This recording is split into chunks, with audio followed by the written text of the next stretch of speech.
દિવસોના અંતરાલ બાદ આજે ફરીથી ગુજરાતના કેટલાક શહેરોમાં મેઘરાજાની એન્ટ્રી થઈ છે। નડિયાદમાં આજે વહેલી સવારે ધોધમાર વરસાદ થયો।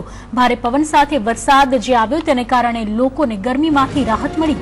વાઘોડિયામાં પણ વહેલી સવારે ગાજવીજ સાથે વરસાદ પડતા ખેડૂતોમાં ખુશી જોવા મળી। આ બાજુ ડભોઈમાં પણ મેઘરાજાની એન્ટ્રી થઈ। વીજળીના કડાકા સાથે વરસાદ થતા આખું ડભોઈ શહેર પાણી પાણી થઈ ગયું। આ તરફ વડોદરાના શિનોર તાલુકામાં પણ મેઘરાજાની પધરામણી થઈ। વરસાદને કારણે અહીં વાતાવરણ ખૂબ જ આહલાદક બની ગયું। તો બીજી બાજુ ભરૂચમાં પણ વરસાદનું આગમન થતા લોકોમાં હર્ષની લાગણી જોવા મળી। ધીમી ધારે થયેલા વરસાદને કારણે વાતાવરણમાં ઠંડક ફેલાઈ ગઈ। સુરતમાં પણ લાંબા સમય બાદ આજે ફરીથી વરસાદી ઝાપટા પડ્યા। તેને કારણે શહેરીજનો ગેલમાં આવી જતા વરસાદનો આનંદ માણ્યો હતો। તો આખરે વરસાદ જે થોડા ઘણા વિરામ બાદ ફરીથી વરસાદની એન્ટ્રી થઈ છે। ગુજરાતના અનેક શહેરોમાં ખાસ કરીને દક્ષિણ ગુજરાતમાં વરસાદની એન્ટ્રી થતા લોકોએ ગરમીમાંથી રાહત મેળવી છે।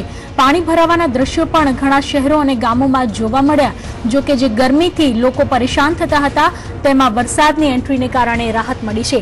ધીમી ધારે જે વરસાદ વરસતો હતો, વાદળછાયું સરસ વાતાવરણ હતું, તેને કારણે લોકો પણ ગેલમાં આવી ગયા હતા।